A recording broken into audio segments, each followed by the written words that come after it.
Okay, so it's 10:30 now, so I think we can start our seminar. So hello everyone and a warm welcome to our participants joining us from all around the world. I'm Alicia and I'm the moderator for today's special seminar. Today marks a significant milestone as we host our 174th International Seminar and OSEAN's second special seminar of year 2026. For over a decade, OSEAN has been dedicated to sharing marine science every week, while our English-led international seminars occur on the first Tuesday of every month. We occasionally have special seminars where we dive deep into specific high-impact research presented by the first authors themselves. So topics presented during our seminars range from microplastic and pollution policy to citizen science and global monitoring. So if you have missed any of our previous seminars, please feel free to check out our YouTube channel at OceanKR, where we host a library of past research presentations. And for seminar announcements, please visit our homepage at ocean.net. So today we are honored to welcome Dr. Carl Berg, a senior scientist and a member of the advisory committee for the Surfrider Foundation's Kaui. So Dr. Carl Berg is here to present his collaborative paper titled Source Identification of Multinational Abandoned, Lost or Discarded Fishing Gear from the Eel and Hagfish Trap Fisheries throughout the North Pacific Ocean. So this presentation is the accumulation of 4 years of dedicated collaborative research across multiple countries. It's a privilege to have him with us here today. So please join me in welcoming Dr. Carl Berg. Dr. Berg, the floor is yours. Okay, thank you. This project that I'm going to be talking about today has been published recently, and what I'm going to be talking about is not only what we did in the first 4 years of the project, but what we are continuing to do in the next years with this project. We've had over 22 co-authors on the project, as you'll see at the end, and a lot more collaborators from the countries, the United States, Japan, South Korea, China, and Taiwan. I see that Ning is here. Thank you for coming from Taiwan. And also Mafalda from the Center for Marine Debris Research. These groups contributed a lot. First, I'm trying to identify what was the main source of all of this gear that was coming on our beaches. And secondly, trying to figure out how to reduce it. Can I have the next slide? Let's see. So it's simple. We're going to talk about what was the problem, why did we get involved in this, and then the methods, because I needed to develop a hierarchical source identification because the scope of the work was so big. We'll talk about the results, summarizing these. I'm not going into great detail because they're all in the paper and it'd be too boring to do so. Finally, we'll look at source attribution and then at what are the mitigations. Next slide. So this is an eel trap entrance, looking at the top down and a side view. Looking at this on the left, those can be made either in one piece or broken into two pieces, the funnel and the basket portion as that. And so these are really common on beaches throughout the whole Pacific Basin. And this study connects the fishing boats in the Yellow Sea, the East China Sea, Sea of Japan, and the beaches of Hawaii. And the reason we really pursued it is it is causing serious harm to marine life. Next slide, please.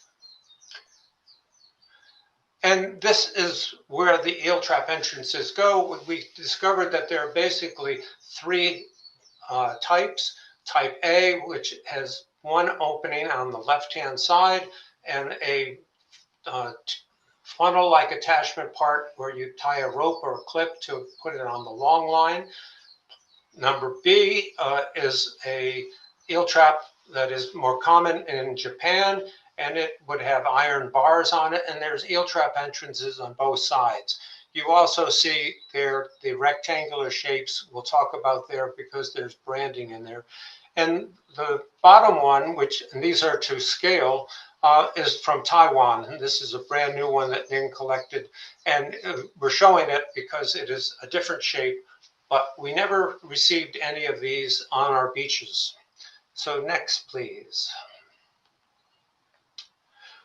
What is the problem?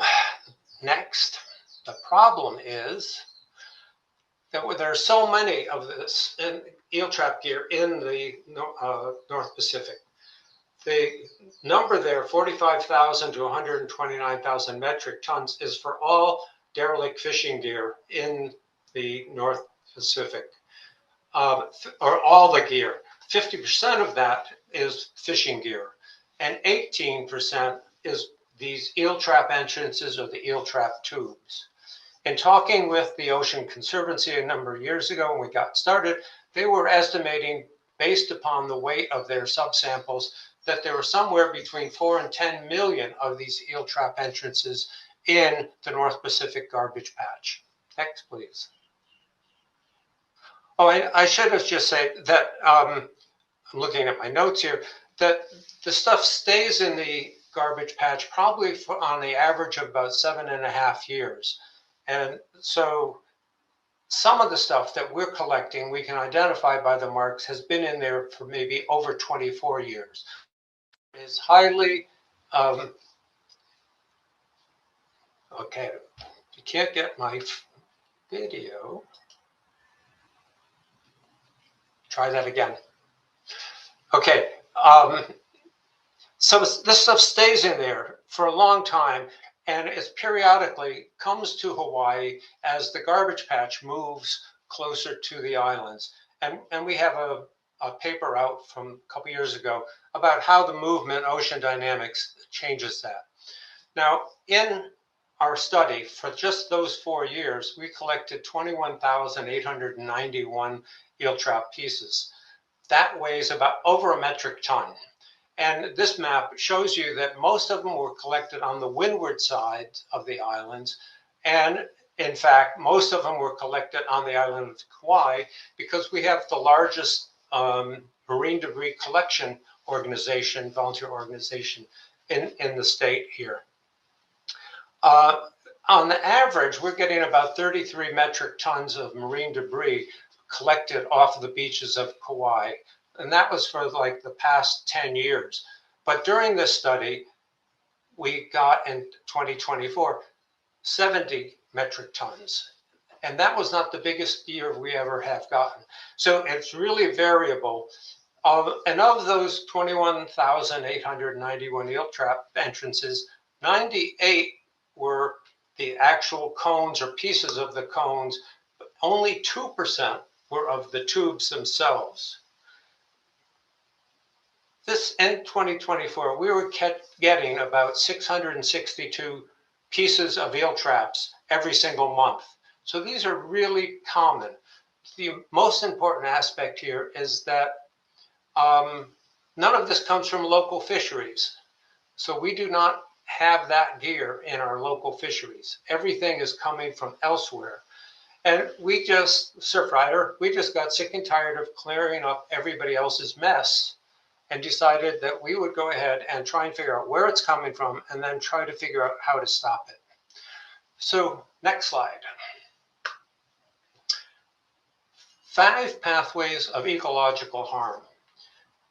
There's entanglement, and we have documented then monk seals, sea turtles, dolphins, and that 10% of the entanglement in the northwestern Hawaiian Islands were of these little eel trap entrances. Ingestion, we found it in dead sperm whale, pilot whale, turtles, seals, albatross, sharks, and so it's getting through many different species. Ghost fishing, this is probably the most important or most devastating impact of the eel traps, is that they continue to fish and they are collecting many different types of species. And from the literature, we have densities of maybe 34 traps per kilometer squared. One thing we did find from our friends in the Northwest Pacific Island is that these eel trap entrances can block seabird nesting sites. And finally, ecotoxicity. This came up as a surprise to us, and it was through our collaboration with scientists in Japan and the wonderful work done in Korea looking at all the toxic elements in derelict fishing gear. Next. I wonder why my cameras keep shutting off.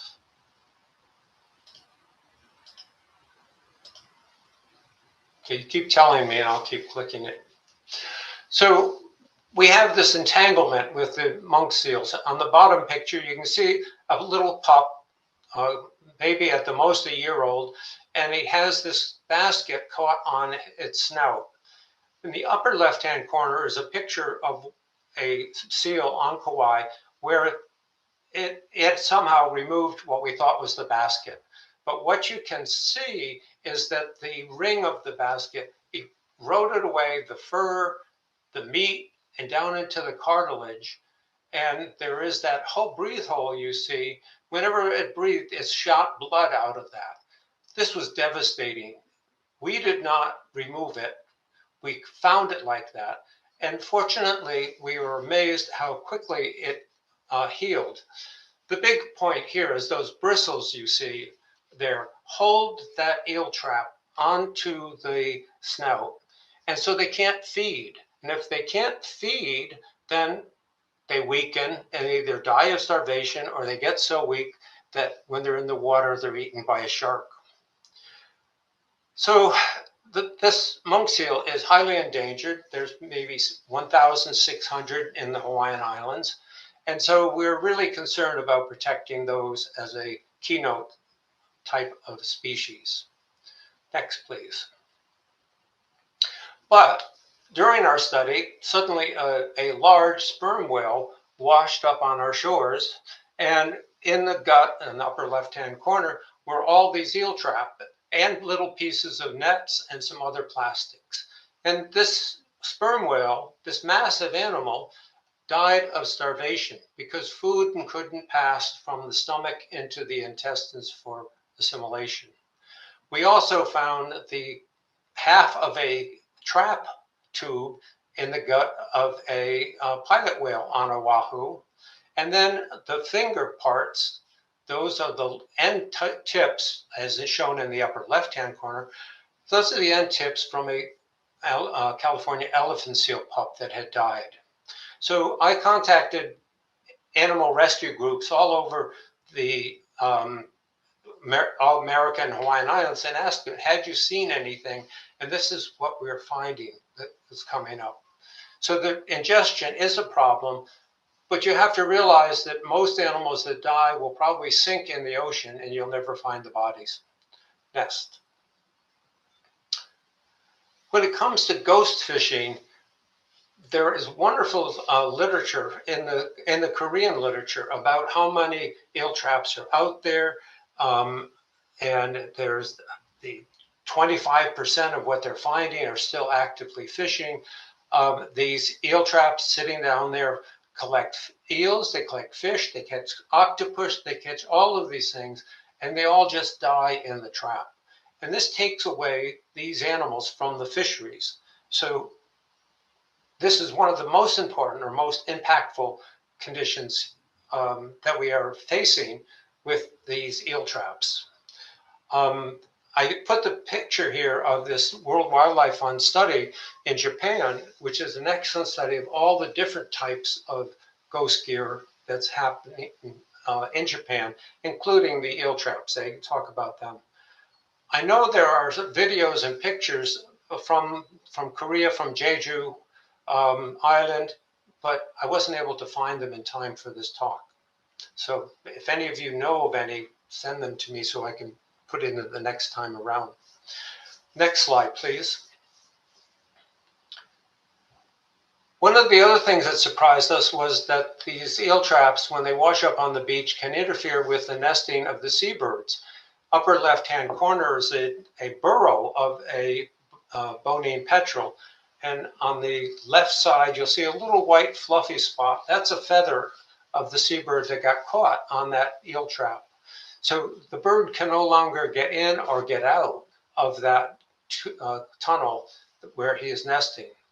The large black-footed albatross nest, I don't know whether the bird kicked that eel trap entrance out of the way so it could make the nest, or it was just happened to be there.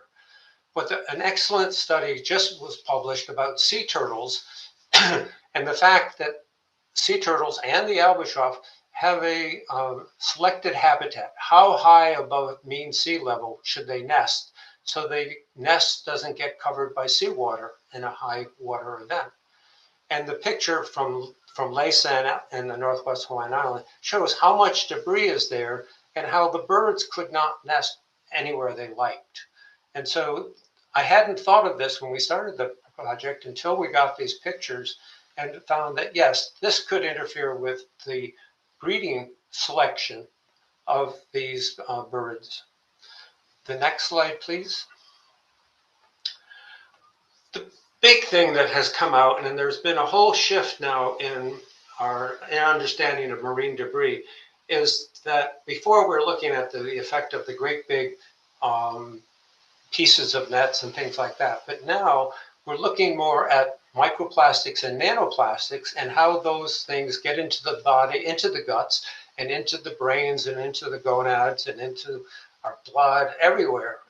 And it was the wonderful work of the Korean scientists who analyzed all the different types of marine debris, including, and what I have here, eel trap entrances, to find all of these different highly toxic chemicals in those pieces.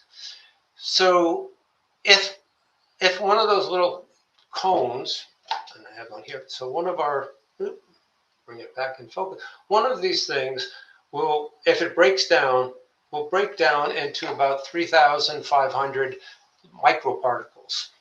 And each of those could contain all those nasty chemicals because these things are made of recycled plastic.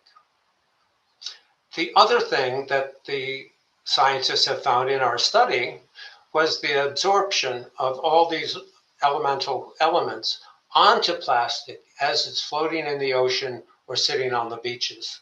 And so you put together these different elements, some like chromium and lead, we have shown are highly toxic, and add them to all that other stuff. This means that these things are really toxic, especially if ingested. So here we're looking at, say, larval fish or something like that that might ingest them and then bring a concentration to that. Okay, so of all those different harms, I think ghost fishing has the most impact, but we have to start looking more at the long-term chronic effects of ecotoxicity. Next, please. So when we're talking here, how do we identify where a piece of plastic is coming from? And what we did, we broke it down into levels of complexity from the great big ocean, or which ocean is it in, down to the levels of what fishermen is it coming from. Next, please. So I think this is one of the major contributions of our paper. Working through it in a little detail, first thing you have to figure out is what are you looking at on the beach? What is important? Is it nets and ropes, or is it buoys, or is it some type of specific gear? And how important is this? Do you looking at something that very rarely comes on the beach or something that is on the beach all the time? We then are looking at where are you going to find that? In which ocean basin is it found in? And because the Earth's oceans are separated by the equator, by counter currents, the gear you're finding is probably restricted, in our case, to the North Pacific basin. The drift patterns also tell you where it could come from and where it could be distributed to. If there's no currents pushing the stuff around, then you don't have to worry about it. So if we're looking at then what species are caught by this stuff, and in our case, we're looking at anguilliform, eel-shaped animals. And we could see all the eel-shaped animals that are being fished where is their geographic location and where is their ecological position? Where in the oceans are they found? And that then narrows it down to very specific spots.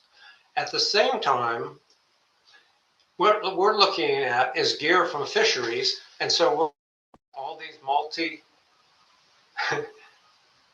click.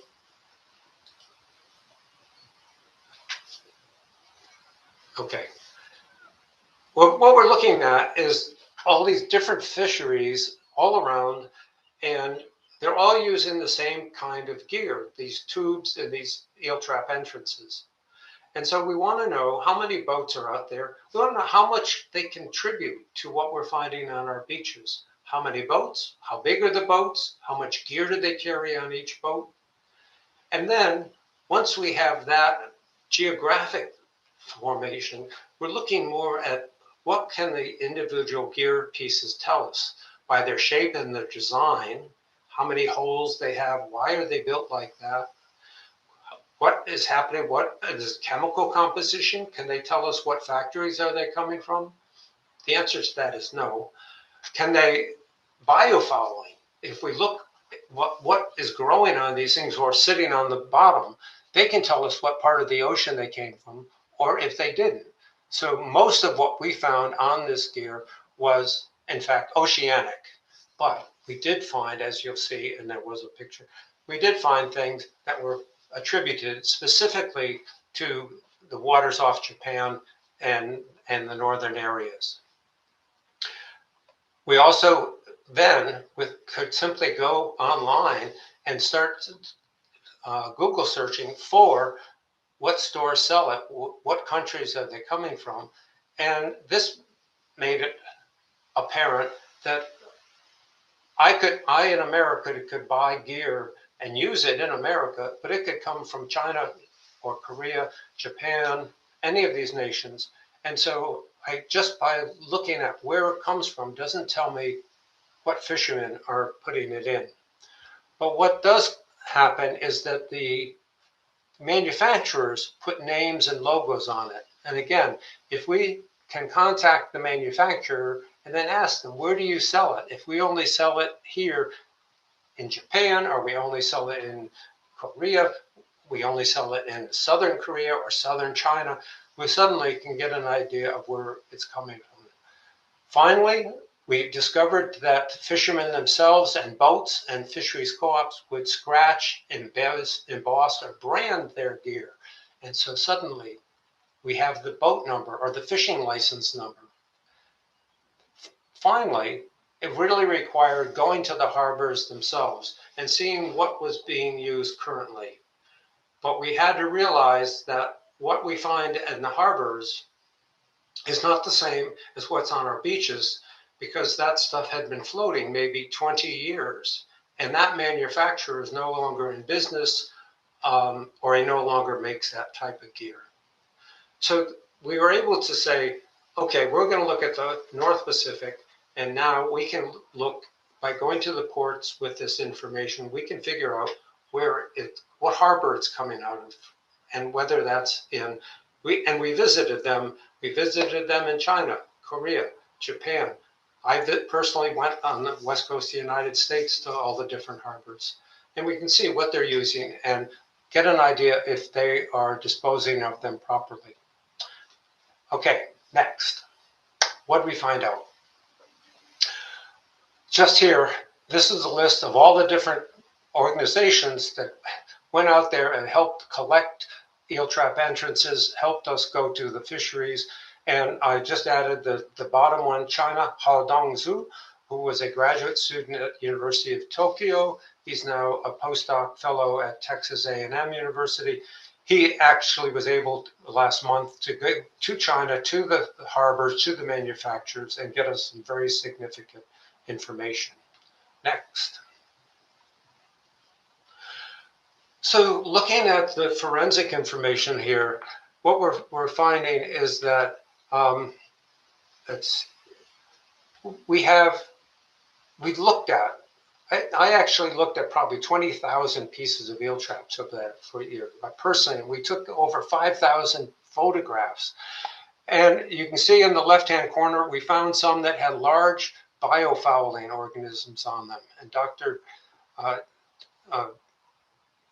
Was able to look at this stuff and was able to tell us where it came from. We found that the number of holes of the columns didn't really matter too much. And that wonderful graph in the middle came up from looking at 1,000 of these eel traps and designate them on the basis of hole patterns to different model numbers. The important thing to note is that on the right-hand side, there's just a few that make up almost all of the ones we find on the beach. With the Center of Marine Debris, we looked at the preliminary analysis, and in this case found that there was all sorts of mixtures because they were using recycled. We were able to look at the bottom level there. You can see in Korean, there is a registration number of the manufacturer, but it says in English, made in Korea. That one was easy for us to figure out. Finally, we did go to the manufacturers and we did do the port visits. Next, please. Here we go, our results. First of all, you can go to the next slide. This stuff is distributed all around the North Pacific. We found it up in the Bering Sea. We found it on west coast of the United States. We found it down south in Taiwan and even further south now. Ning gave us information from the national park that it's further south.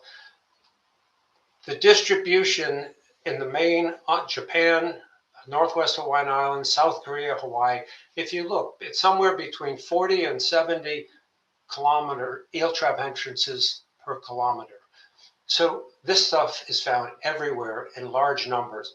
Why is there such a small number in Taiwan? And it's because they are up current of all of this. It's a small fisheries, they're not contributing, and they're not getting stuff washed in from the other places. So the density varies greatly.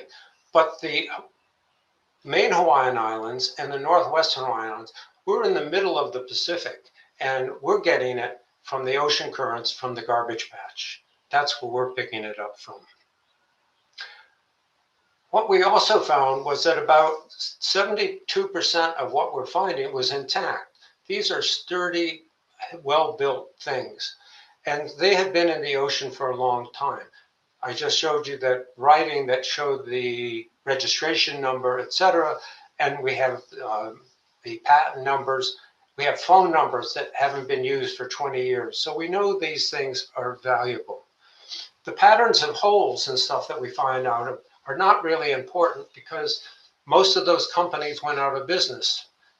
And an individual company has a new mold made every couple of years, and it can change that. And once the patent runs out, or if you're internationally, everyone can copy each other's designs. So it's really hard to figure out where they're coming from based upon the hole patterns or things like that. Okay, let's see the next slide. So there are three main types of trap entrances. This was one of the major breakthroughs we had. And on the left is the standard one that is used in China and Korea, goes on the end of a single tube, and it's held on by clips or it's tied on by stringer wire. On the side, it's plain. There's nothing there. And in B, this is one produced by KAK, a Japanese company, and it has this hook mechanism. So on the tube, there's three little plugs, and that would hook on you, just twist it on. And that's why the outside rim has these knobs to grab it and just twist it on or twist it off. And they make up about 1% of our sample. The letter C has tabs, and on the tube there would be little pieces, and this would again twist on and hold on. And these were really rare, and they're very broken and worn. So they make up about 1 or less than 1%. So what we're having then is that about 80, most of them are coming with the type A on it. Okay, let's look then at the tubes themselves in the next slide. So here, we didn't really see that there were big differences in tube types until the 4th year of our study, because we didn't get any. We only had about a dozen. And then in 2024, suddenly like 400 washed ashore. A, B, C are the double-ended types, and they have the hook type of eel trap entrances. A is the type that's made in Taiwan. It's made in China, but it's used in Taiwan. B is a large one that is made by the Japanese companies and used widely in Japan, but we just recently found out that it's also used by Chinese fishermen, and we were able to locate online a manufacturer in China that makes it identical to what the Japanese use. C is the standard one that is used by most of the Japanese fishermen, and it is identified by those rectangular indents also. But A, B, or B and C use iron rods to hold them on the bottom. And so if they're lost, they're going to stay on the bottom until the wire or the twine that holds the rods in place rusts away, falls away. Now, D, E, F, G, H, those are all the type that are used by the Korean and Chinese manufacturers. H, on the right, you can see that rectangular square. That is a registration number from China. So we know that one is Chinese. The G, if you look at it, the tip of it has a mechanized release mechanism. We know that is only found in Korea. So any of those are Korean. The problem comes when you have D, E, and F. Those are both Korean and Chinese models. And so we have not sure which one is using them. We also know that the Chinese fishermen, but probably also the Korean fishermen, if they find any of these things in the water, they will steal them and they will use them. They're interchangeable with their own gear, so that there is an international exchange of this gear. Next slide. But on the Japanese ones, in that rectangular, we discovered, once we had about 20 of these things, there were all these brands put in them. And what we found out was that these tubes came specifically from a Miyagi prefectures in Japan, and that they were all put in the ocean because in 2011, the massive Tohoku tsunami hit that area. It wiped out the fisheries. It killed over 3,000 people, fishermen in families. And it took about 70% of their gear and threw it into the ocean. And so originally they had all these markings on their gear. They had about 70 boats or so. And that gear, if somebody found it, the markings would be on it, and you could say, hey, that's my gear, and they would return it. After the tsunami, there are only about 20 boats fishing now, and they all know each other. They're all interrelated. And so they no longer bother putting these markings on it. When we visited them in 2024 or 2025, when we visited them, they were amazed that their gear would reach, they were amazed that their reach was the other side of the world. They think Hawaii is on the other side of the world. They had no idea that what comes off of their shores would reach that far. The important thing was for us to realize that The fishermen didn't throw these away. The fishermen were not responsible for this derelict gear. That tsunamis, hurricanes, heavy runoff from the land that destroys the dock areas, all of this is derelict fishing gear that is not attributed to misbehavior on the part of the fishermen. You can't blame the fishermen all the time for this stuff. But there is ways to mitigate it, and what was happening in Japan was ways to say that you shouldn't store all your gear right on the docks where a tsunami wave or a heavy storm could wash it off. You should move it more inland. In all cases, you know, oceanfront property is expensive, so it's not possible to do it. One thing, and I note there, is that when we started receiving these Japanese gear with the markings, we also started getting fish boxes. The boxes that the boats throw the little fish in and then take to the fisheries. And with the kanji writing on them, we were able to identify what fish companies they had and where they were coming from. And it was the Miyagi, the same provinces, or same prefectures, excuse me, that were destroyed by the tsunami. We also were able to look at property stakes that are plastic and have name tags on them and say, oh, this stuff is all coming from that one area that was extremely devastated by the tsunami. I should add here that American fishermen will scratch the name of their gear or their boat on their gear. They identify it. And for the same reason, if it's lost, they want to get it replaced. It's not a good idea to require that, but it helps in identifying where it is, and it helps the fishermen to get their gear back. So one of the things we can find is that marking the gear is useful. And the Japanese did it, the Americans did it, and the Chinese, we know from what we found, also were putting the markings on their gear. I don't know if they still are. Next slide, please. So, which nations are responsible and why? Let's see. Here we have the landings, fish landings. How big are these fisheries? So the assumption is the bigger the fisheries, the more gear that they would lose. And so we went to the government, all the government data that we could find, and parsed through it to make sure we're looking just at eel fishing gear.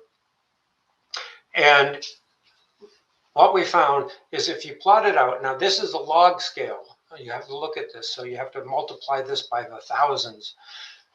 That China and Korea have approximately the same size fisheries. That Japan and U.S. west coast of the United States has about the same size fisheries, approximately. I should clarify here that on the east coast of the United States, Maine and Massachusetts, there is an eel fisheries that use the same traps from the same company in Korea. But we're only looking here at the U.S. Western fisheries. What is interesting, besides this major difference here, is that South Korea's catch is about 6.5 times what the Western United States is. And South Korea's catch is almost 10 times more than what Japan is catching. So this gives you me an idea that if we're looking who are the major contributors of gear, it's probably the largest fisheries that are out there. So on that basis, we're saying, okay, let's look at those two most specifically. And for Korea, we do have good evidence here, where you have a fleet of large fishing boats that put out 10,000 traps at a time. We know that they discard these traps when they use them. One manufacturer told us that they sold 1.2 million eel trap entrances a year. So this, if you look, and there's 40 boats out there or 30 boats out there, we know that Korea is contributing, the large offshore fleet is contributing a large number of these eel trap entrances. We don't know what's happening with the small fleets, the small boat fleets. The question is then, why do the large boats, the fishermen on the large boats, which are owned by large companies, they're not mom and pop operations, they're crewed probably by Thai or Vietnamese crew members. Why are they throwing these overboard? And why does it happen like every time? The reason is that it takes longer to inspect each eel trap entrance when you take it off to make sure it's okay and put it back on again.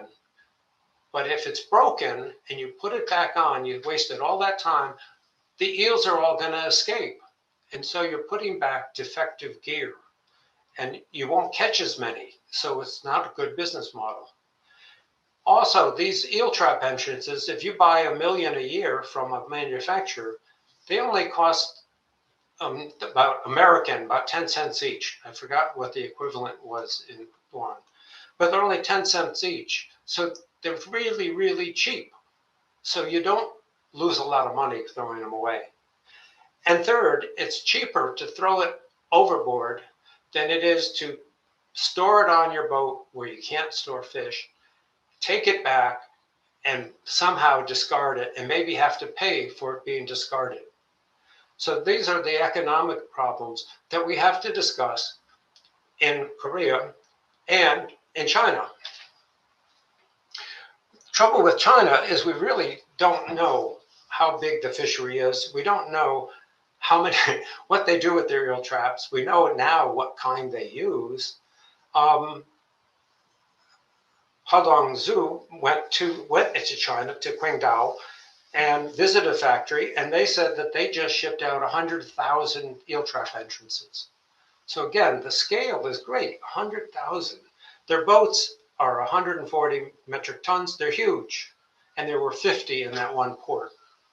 50 in one port is the size of the Korean, all of the Korean big boats, right? One port in China. So the scale is here. Ning was able to give us information from Dongsa Atoll National Park, where they captured some illegal Chinese fishing boats. And the interesting thing there was these were small boats that must be working off of a large factory ship. And they had the same style traps as the Japanese did. So the scale of the Chinese fisheries in the Yellow Sea and East China Sea and elsewhere means that they are undoubtedly a major contributor of eel trap entrances into the ocean. Next, please. So overall, we're looking here at just the South Korean fleet probably discards about 4 million each year.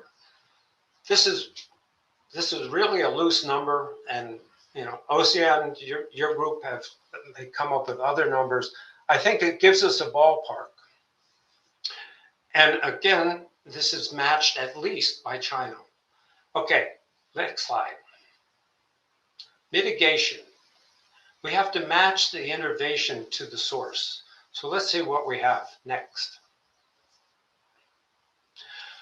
We have the large offshore fleets in South Korea and China. One thing the South Koreans did is mandatory vessel reduction. So if you have less boats out there fishing, you have less traps thrown away.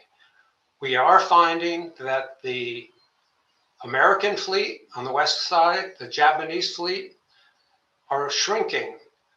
The boats are not going out anymore. They're stopping to fish eels. They're switching to other things. Many different reasons for that. So for the large offshore fleet, we need to have the eel trap entrances returned to port, and you have to have some mechanism to get rid of them once they reach port. We need some sort of at-sea disposal regulations. You have that. And there need to be some economic incentives for compliance. And Korea has this whole deposit system for nets and ropes, and we discussed with them about trying to use the same for eel traps, except they're so inexpensive, it's not worthwhile. The other thing, though, looking at it, is the small coastal fleets of Japan, Taiwan, and the USA. Here, we don't need any more regulations or anything like that. What we need to do is through the fisheries co-ops, whoever, we need to let them know that these eel trap entrances float all around the Pacific, washing up on beaches and killing whales and things in the middle of the ocean. To show them where it ends up. We need community beach cleanups engagement. All of these beach cleanup, they should be told, target these eel trap entrances. One of those eel trap entrances is way more dangerous than a toothbrush, say, or a bottle cap. So that kind of information getting out to all of the beach cleanups in the entire Pacific. And one way of also doing that is so many of the beach cleanup groups now report with their apps what they're finding. And so you can put this down, and the coastal cleanup, International Coastal Cleanup, they have eel traps. American NOAA has eel traps now as one of the items on their list. For all of the fisheries worldwide, and not just eel traps, we need more development of biodegradable nets, ropes, and eel traps. One interesting thing is biodegradable gear, as in these eel trap entrances. These sink, and so they don't float all around the ocean. So if the Korean fishermen are using eels trap things that sink, they're going to sink to the bottom and destroy the fisheries that's right there. We need to share the success story. In the North Sea and other places, everyone is switching over to biodegradable. We need more research on biodegradable gear, because what we're finding is that many of the additives that go into biodegradable gear are toxic, and that's not good. So, but I've been talking to scientists all around the world, and everyone has seen that biodegradable gear that will break down in the sea, in the deep sea. And my friends are working on that. In America, friends are working on that. So let's see.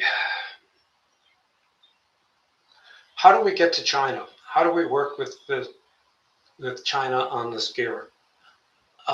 It's being very difficult, and we have such bad international collaboration amongst all the different countries. Right at the moment, America, everyone is enemies, especially in fisheries, because they're all competing for the same resource. They're all fishing in the wrong areas. Japan just put out a notice that there were Korean boats in their waters, and they're asking people to report them so they can arrest them. And the Koreans know the Chinese are coming in their waters. And down in Taiwan, we know the Chinese are coming in their waters. So it's a big problem. One that I personally am not going to work more on unless I have collaboration. So now let's go to the next slide. Conclusion. I'm right on time. Derelict fishing gear is ubiquitous across the entire North Pacific, especially in the North Pacific garbage patch. And the work that Nikolai Maximenko and Mafalda and myself were all doing, looking at how the movement of the garbage patch affects what washes the shore, shows us that it is concentrating from all the different countries and then being dumped out on the Hawaiian Islands. This derelict fishing gear causes entanglement, ingestion, ghost fishing, habitat, and when it breaks down into micro and nanoparticles, ecotoxicity throughout the whole marine trophic system. You're having it in plankton, you're having it in little fishes, big fishes, and sharks. We developed a 10-level framework for identifying where this is coming from, and this can be adapted to any kind of fishing gear that's out there. South Korea and China are the dominant sources of eel trap entrances that are washing ashore. And the mitigation methods must match the sources. So we need to look at policy, we need to look at mainly at education, and we have to look at biodegradable gear. Next, please. Thank you. You see listed there all the 22 different authors that we have on this project. This is funded by the Ocean Conservancy's Global Ghost Gear Initiative, the Atherton Family Foundation, and the Kauai chapter of Surfrider. The paper that describes most of this work is published by Juniper Publishers, and there is the HTTPS and the DOI numbers. I'd be glad to answer any questions you have. Okay, thank you so much, Dr. Carl, for the wonderful presentation. Can we have a round of applause, please? Good silent applause. Yay. Thank you.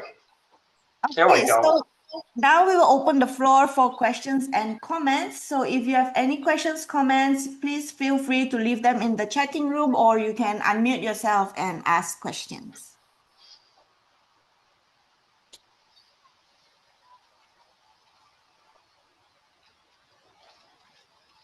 Mafalda, you look like you're ready. Questions in the chat. Can you hear me now? Yes. Yes, I saw that there were some questions in the chat, so I wasn't sure if they were going to be addressed first or not, but I'll go ahead and ask. Go ahead. What is the progress on biodegradable material for these for eel traps? Is there, because I know that you have also been working on trying to push for that, and has it been successful and receptive? Can we start to expect seeing changes in the kind of eel traps that wash up here? So I was working with two scientists, one University of Rhode Island, one at UC Santa Barbara, and their colleagues under the NARIA project, and they have successfully developed a biodegradable material that incorporates the phages, I don't know what the virus is, right within the material that will eat it from within. They have also tested it and found that under standard US EPA testing, it is non-toxic to sea urchin eggs and shrimp. They developed their own new shape of an eel trap entrance. Okay. And we made some in Korea. So the status of that is they are not moving forward with that project at the moment. They are talking with crab fishermen on the West Coast for crab trap entrances, and found that the cost is a prohibitive factor on all of this. One thing they did as a side project, though, is in America, all of the trap lines have to have a buoy, and they have to have a state identification tag. We're talking hundreds of thousands. So they are now making those identification tags biodegradable. So after a period of time, and those would cost the fishermen nothing. They would be covered by their licensing fees or whatever. So, however, there are many universities in Korea and Japan that are working heavily on biodegradable materials. Most of it is proprietary, and it's not been published yet. Got it. I'll keep my fingers crossed for Exactly. some uptake of that. So the Korean have gone through two types of materials, and it is being used heavily in the North Sea, but Norway and others through collaboration. And a offshoot, there is a license agreement to produce it in America also. So they're trying, that we know works well for nets and stuff. And so more and more people are trying to get into this. I think of all the work, Mafalda, that you and I, all of us here have done, showing how dangerous ghost fishing is, has hit home, and everybody's working on it, trying to come up with a new anti-plastic. Yeah, absolutely. And I think it'd also be great, as you mentioned, being able to tag some of these eel trap lines so that it's easier to identify a source of who we need to speak to help prevent this being lost in the first place until people uptake this new, better material to make these out of. Now, thank you so much for all of your work, Carl. This is really cool to see it put together and what all your hard work has been towards. Huge congratulations. Good seeing you again, Father. Okay, then we have some questions in the chat box. First is a comment from Sunny, and then Yongren would like to know about the China partner because he would like to contact him. Perhaps the paper will have a contact information? How to contact the person working in China? Is that the question? Yes. Yes. I can. So I have Hao Dong's email address that I can get to you later after this, and you can distribute it. Okay. His email address is not in the paper. Okay. We have a hand Oh, raised. thank you, Carl. Pardon? Okay. Okay. Wanbo would you like to ask your question first, since your hand is raised? Yes, thank you, Carol, for your wonderful presentation. I know that there have been harvests of baby eel at the estuary of Yangtze River, and but I had never heard of the Chinese fishing vessels that's approach in Korea water for eel. So can you clarify that? And also, that most of eel have been harvested during the at very early stage, and then they do artificial farming. I mean, they do land-based farming in Chinese and Japanese eel farms. So do they also target adult eel by these eel traps? Yes, the whole eel fishing industry started with freshwater eels in Europe and America and Japan, and they invented these eel trap entrances and these eel trap tubes.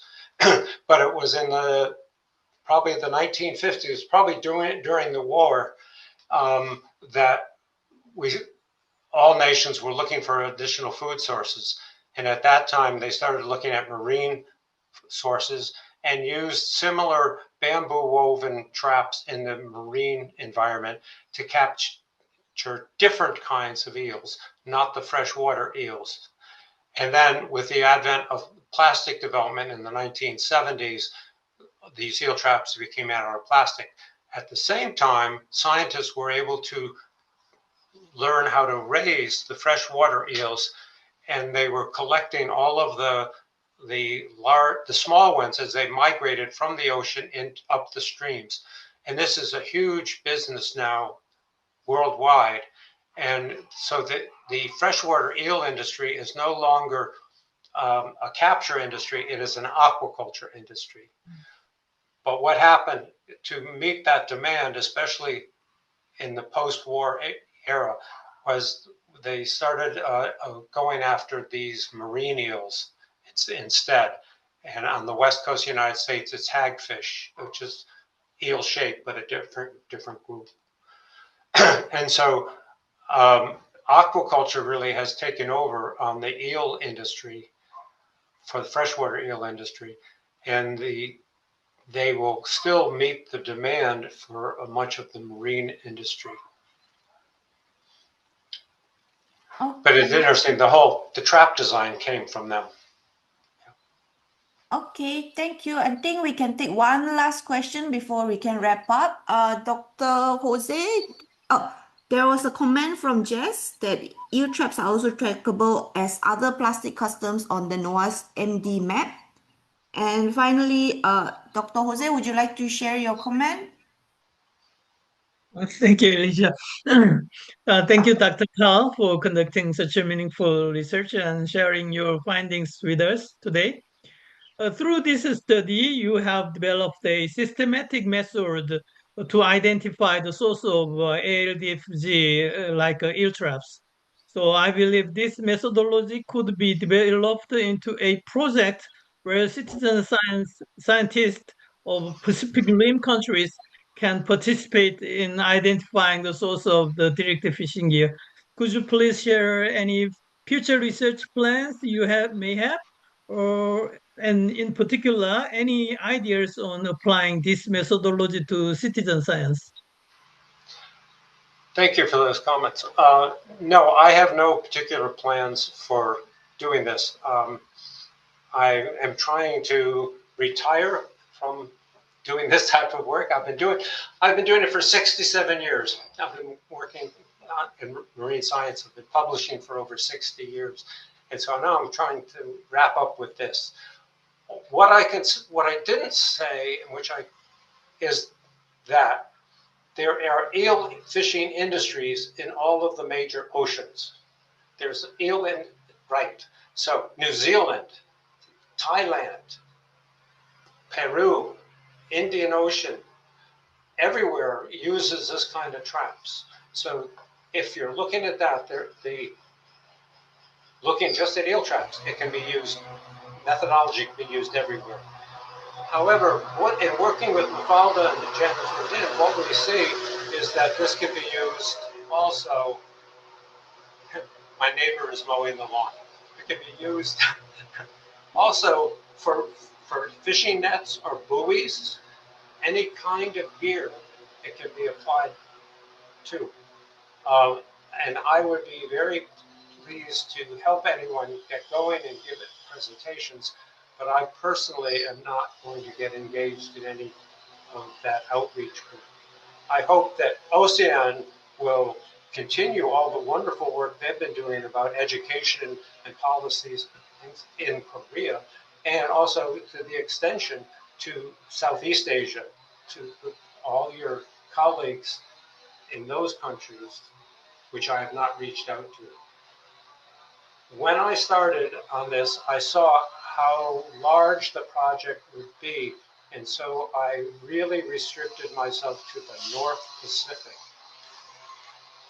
And I know there's a whole new fisheries in the North Atlantic. And I know one of the companies in Japan is now going to be shipping eel trap entrances to Peru. They want, and the Peruvian government said that we don't want them made out of toxic materials. We want them biodegradable. So this is something that is going to expand. And I think that I was very fortunate that I was able to put